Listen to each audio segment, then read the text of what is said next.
اس کو پسند نہیں کیا آپ صلی اللہ علیہ وسلم نے. آج پیر صاحب بہت سے علاقوں میں ایسے بنے ہوئے ہیں کہ یہ ہمیں بخشوائیں گے, ان کو بکرے دو, ان کو چڑھاوے دو, ان کو نذرانے دو, ان کو دمبے کھلاؤ, یہ ان کے کندھوں پہ ہم پل صراط پہ پار ہو کے جائیں گے. یہ پیر خود نہیں بچے گا, تمہیں کہاں سے بچائے گا؟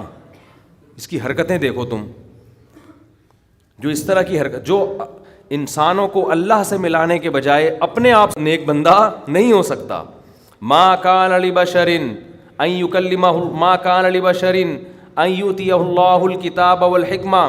کسی بشر میں یہ مجال نہیں ہے, قرآن کے الفاظ دیکھو, کسی انسان کی یہ مجال نہیں ہے کہ اللہ اسے نبوت دے دے پھر وہ لوگوں کو اللہ کا غلام بنانے کے بجائے اپنا غلام بنانا شروع کر دے. کسی بشر میں یہ مجال نہیں ہے, کیونکہ جب اللہ نبوت دیتا ہے تو اس بشر میں اللہ کی عظمت اور جلال بیٹھ جاتی ہے.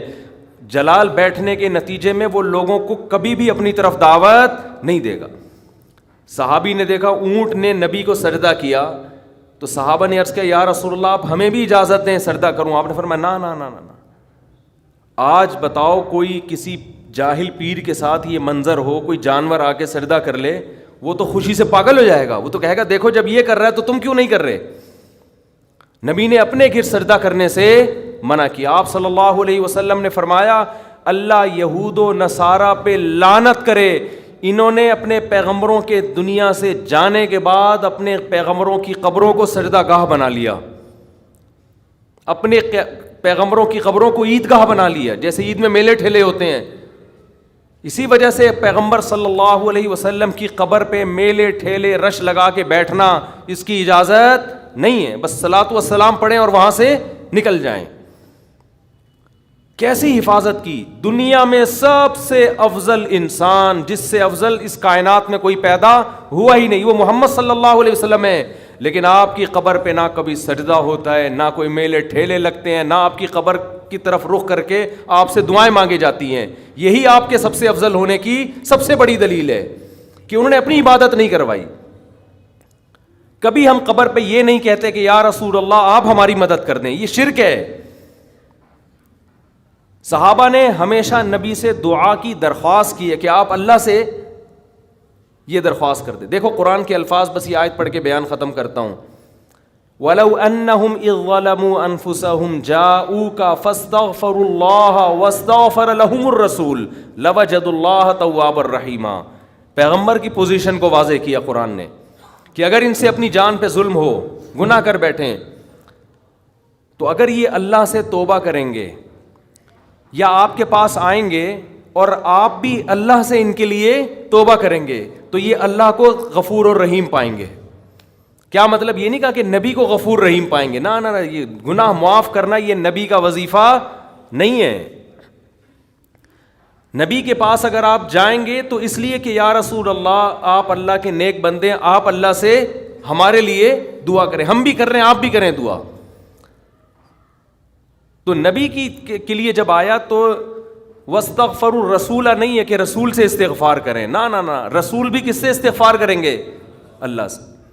علماء کہتے ہیں درود شریف جو ہم پڑھتے ہیں نا, اللہم صلی علی محمد, اے اللہ محمد صلی اللہ علیہ وسلم پر رحمتیں بھیج, اس درود میں عقیدہ توحید اور زیادہ راسخ ہو جاتا ہے کہ ہمیں یہ سکھایا گیا ہے کہ جیسے ہم اللہ کی رحمت کے محتاج, پیغمبر صلی اللہ علیہ وسلم بھی اللہ کی رحمت کے محتاج ہیں. ہاں ہمارے درود کے محتاج اگرچہ نہیں ہیں, ہمیں جو حکم دیا جاتا ہے وہ اس لیے تاکہ ہم بھی سمجھ جائیں, لیکن ہمیں حکم دیا کہ اللہ سے دعا مانگو کہ آپ پر خصوصی رحمتیں نازل فرمائے. اس سے پتہ چلتا ہے کہ نبی بھی کس کے محتاج ہیں؟ اللہ کی رحمت کے محتاج. ہمیں دعا کا حکم دیا گیا اور ظاہر ہے اس لیے دیا گیا کہ یہ دعا اللہ قبول کرے گا اور اپنے نبی پر رحمتیں بھیجے گا. تبھی نبی نے فرمایا جو مجھ پر میرے لیے رحمت کی دعا کرتا ہے اللہ اس پہ 10 رحمتیں بھیجتے ہیں. اس سے پتہ چلا کہ نبی بھی یہ چاہتے تھے کہ مجھ سے نہ مانگا جائے بلکہ میرے لیے کس سے مانگا جائے؟ اللہ سے. میں نے جو کہا ہماری دعا کے محتاج نہیں, مطلب یہ ہے کہ ہم اگر دعا نہیں مانگیں گے تو اس خوش فہمی میں نہ رہے کہ اللہ کی رحمت نبی پہ نہیں ہوگی, تو پھر بھی ہوگی. لیکن ہمیں دعا مانگنے کا حکم اس لیے دیا گیا تاکہ یہ کانسیپٹ اچھی طرح ہمارے دماغ میں بیٹھ جائے کہ ہم نے بھی نبی سے نہیں مانگنا بلکہ نبی کے لیے بھی کس سے مانگنا ہے؟ اللہ سے مانگنا ہے. اور نبی اس پہ خوش ہو رہے ہیں کہ میرے لیے کس سے مانگا کرو؟ اللہ سے. خوشخبریاں دے رہے ہیں کہ تم میرے لیے اللہ سے مانگو گے.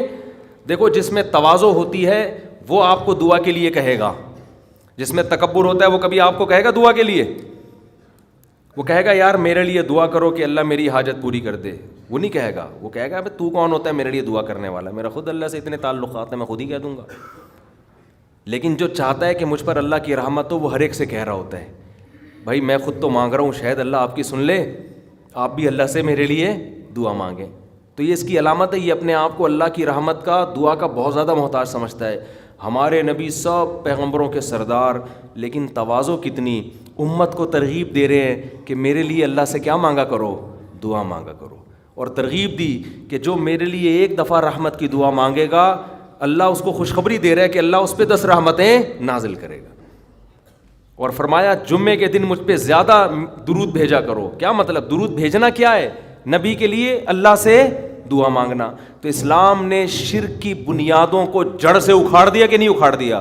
اس کے بعد بھی کوئی اگر یا رسول اللہ مدد کہتا ہے, یا رسول اللہ انظر حالنا واسمع قالنا, اور نبی سے دعائیں مانگتا ہے, تو آپ سوچو وہ 180 ڈگری کے زاویے پر چل رہا ہے اسلام کی تعلیمات سے.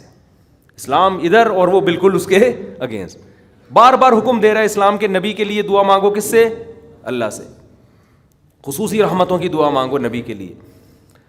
اور نبی نے یہ بھی فرمایا کہ اذان کے بعد میرے لیے مقام محمود کی دعا مانگو اللہ سے. ایک مقام ہے جو ایک ہی شخص کو ملے گا اس کائنات میں. نبی نے فرمایا مجھے امید ہے شاید مجھے مل جائے, تو اللہ سے دعا مانگا کرو. وَبَعَثْهُ مَقَامًا مَحْمُودًا الَّذِي وَعَدتَّ. تو نبی ہمیں دعائیں سکھا کے گئے کہ میرے لیے بھی قیامت تک دعا مانگتے رہو. کیسی عقیدہ مضبوط کیا ہے کہ بھائی محتاج ہی میں سب کس کے برابر ہیں, سب ایکول ہیں, سب اللہ کے محتاج. تو اللہ تعالی ہمیں شرک کی نجاست سے, گندگی سے توبہ نصیب فرمائے, اور ہماری ناک کے جو سینسر ہیں نا ان کو اللہ ایکٹیو کر دے کہ ہمیں شرک میں اسمیل محسوس ہونا شروع ہو جائے. ابھی وہ ڈیمیج ہو چکے ہیں قبروں پہ سردے دیکھ دیکھ کے اور شرک کر کے اور بت پرستی دیکھ دیکھ کے. جب آپ توحید کے, میں جب برما فرسٹ ٹائم گیا منمار, میں نے پہلی مرتبہ کسی بت کے سامنے کسی انسان کو زندہ بیٹھے ہوئے, یوٹیوب میں تو دیکھا تھا, سچی مچی کا پہلی مرتبہ دیکھا. میری جو کیفیت ہوئی ہے نا وہ ناقابل بیان ہے. میں نے فرسٹ ٹائم یہ منظر دیکھا.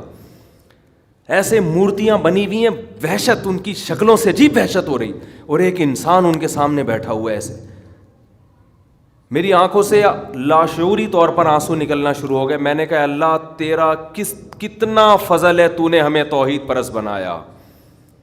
مجھے فجر کی نماز یاد آئی کہ فجر میں کیسے ہم اللہ کے سامنے ہاتھ باندھ کے تلاوت کر رہے ہوتے ہیں, الحمدللہ رب العالمین, تمام تعریفیں اس اللہ کے لیے جو تمام جہانوں کا پالنے والا, بڑا مہربان, نہایت رحم. کیسے پیارے سلیکٹڈ الفاظ ہیں, اس سے خوبصورت الفاظ ہو نہیں سکتے. اور آپ انسان ہو کے یار اس کے سامنے کیوں بیٹھے ہوئے ہو, یہ کیا لگتا ہے تمہارا؟ تو وہ ہمارے میزبان جا رہے تھے, میری آنکھوں سے مسلسل وہ بھی حیران. میں نے کہا میں نے پہلی دفعہ کسی انسان کو اتنا گرا ہوا دیکھا ہے, اتنا گرا ہوا. ویڈیو میں دیکھو الگ چیز ہوتی ہے, لیکن جب سچی مچی میں دیکھتا ہے نا یار اس کو ہو گیا, کتنی پستی ہے, کتنی پستی. آپ اس سے کروڑا گنا اچھے ہو, کس کے سامنے کیوں جھک رہے؟ کیا لگتا ہے تمہارا یہ ایسے بیٹھا ہوا ہے نا وہ بت, کیوں بیٹھے ہو بھائی اس کے سامنے؟ تو احساس شکر پیدا ہوا. پھر میرا پورا بیان ہی اسی موضوع پر ہوا کہ شکر کرو برما کے لوگوں, تمہیں اللہ نے مسلمان بنایا ہے. کتنا اچھا لگتا ہے خدا کے سامنے سجدہ کرنا, کتنا پیارا تصور ہوتا ہے نا اللہ کے سامنے جھک رہے ہیں, کسی پتھر کی بنی ہوئی چیز کے سامنے نہیں جھک رہے, نہ کسی قبر کے سامنے. اور آپ جاؤ ان مزاروں پہ, الگ وحشت ہوتی ہے. میں تو جب بھی کسی مزار پہ گیا ہوں نا کسی کام سے, ویسے مجھے مزاروں میں جانے کا شوق نہیں ہے, کسی کام سے چلے گئے, اب وہ کام کیا ہو سکتا ہے وہ چھوڑو, بات آدمی ویسے ہی سروے کرنے بھی جا رہا ہوتا ہے کہ دیکھوں کس پہ جن چڑھا ہوا ہے. بعض مزاروں پہ نا جن بہت ہوتے ہیں, لوگ جن اتارنے جاتے ہیں, اصل میں جن چڑھتے ہیں وہاں پہ, سمجھتے ہو؟ اور جن چڑھتا ہی اسی پہ جس پہ جن کو پتہ ہوتا ہے مزار جائے گا تو میں تھوڑی دیر کے لیے اتر جاؤں گا تاکہ اس کا اس مزار سے عقیدہ اور زیادہ مضبوط ہو جائے. جس کے بارے میں جن کو پتہ ہے کہ مزار جانا ہی نہیں ہے, جن اس پہ چڑھ کے ٹائم ویسٹ نہیں کرتا, سمجھ رہے ہو؟ تو وہاں جاؤ دیکھو مزاروں پہ ایک عجیب سی وحشت ہوتی ہے, ایک اسمیل ہوتی ہے. قبر جو سیدھی ہو, ایک بالش ہو, کچی ہو, اس میں ایک الگ روحانیت اور ایک الگ نورانیت ہوتی ہے اس میں. تو شرک میں اللہ نے ایک اسمیل رکھی ہے, بدبو رکھی ہے, وحشت رکھی ہے, بے سکونی رکھی ہے. لیکن جن کو یہ بے سکونی محسوس نہ ہو, بدبو محسوس نہ ہو, وہ اپنی ناک کا میرے بھائی علاج کروائیں, تھوڑے دن احقر کی خدمت میں بیٹھیں. بزرگوں, میں تو بزرگ نہیں ہوں, بزرگوں کی خدمت میں بیٹھیں جا کے, کچھ اللہ کی باتیں سنیں, اللہ کی کبریائی سنیں, تو ان کو شرک میں اسمیل محسوس ہونا شروع ہو جائے گی. اور ایک چھوٹے درجے کا شرک ہے یہ جو روحانی ٹوپی ڈرامے, جن کو ہم نے سمجھ لیا کہ یہ ہماری بگڑی بنا دیں گے, یہ بھی اسی طرح لچڑ ہے کہ ان کا باپ بھی تمہارا کچھ بھی نہیں کر سکتا. یہ نہ تمہارا جن اتار سکتے ہیں, نہ تمہاری چڑیل اتار سکتے ہیں, نہ تمہیں کل کی خبر دے سکتے ہیں, نہ تمہیں یہ بتا سکتے ہیں اس پہ کس نے کیا کیا ہے, یہ کیوں بیمار ہے. ان کا باپ بھی نہیں, اس سے اچھا ڈاکٹر ہے, نفسیاتی ڈاکٹر کے پاس چلے جاؤ, پھر بھی اچھا ہے. تو یہ روحانی ٹوپی ڈراموں کا نا, چاہے کتنا بڑا بزرگ ہو, دیوبندی ہو, اہل حدیث ہو, بریلوی ہو, کچھ بھی ہو, وہ فراڈی پہلے ہوگا, یا فراڈی تو نہیں ہوگا, دماغی توازن خراب ہو چکا ہوگا. تو چھوڑ دو ان فضول پلیتے جلا رہے, تعویذ گنڈے, ادھر دھاگے, کتنے قمیض اتارو, کیا کیا نکل رہا ہوتا ہے اندر سے یار. آپ نے دیکھا ہمارے کبھی کوئی دھاگا؟ اللہ کا فضل ہے, اللہ نظر بد سے بچائے, ہمارے 14 بچے پل پل کے بڑے ہو رہے ہیں ماشاءاللہ, کھا بھی رہے ہیں, پی بھی رہے ہیں, اسکول بھی جا رہے ہیں, مدرسے بھی جا رہے ہیں. آج تک کسی کے گلے میں کوئی دھاگا نہیں لٹکایا. بہت لوگوں نے کہا یہ بیماری ہو گئی, اس کو دھاگا, میں نے کہا دھاگے واگے ہمیں نہیں اچھے لگتے, جاؤ. ہمیں بھی اس میں شرک کی اسمیل آتی ہے. جائز ناجائز کی بحث میں پڑھتا ہی نہیں ہوں, یہ کام مزیدار نہیں ہے, کام مزیدار نہیں. اللہ سے دعا مانگو. ہمارے بچے بیمار ہوئے, ہم نے دعا مانگی اللہ سے, اللہ نے ٹھیک ہو گئے. بس بہت زیادہ ہو گیا, آج بہت ٹائم لے لیا میں نے, معذرت. آج بیان دیر سے تھوڑا شروع ہوا نا, اگلے ہفتے انشاءاللہ جلدی ختم ہوگا, 2:30 بجے میں بیان ختم کر دوں گا انشاءاللہ, 2:20 پہ انشاءاللہ. تو پھر 2:20 پہ کہیں گے تو 2:30 تو بج ہی جائیں گے نا, 2:20. یہ اعلان پھر نماز کے بعد کرتے ہیں. بھائی یہ اعلان سن لیں, کیا یہ ایک سے زائد شادیوں کی ضرورت کیوں, یہ والا بیان میرا ملے گا, سوری یہ والی کتاب ملے گی 0333122019 نمبر پہ. چلو بھائی, آخر میں دھماکہ ہو گیا.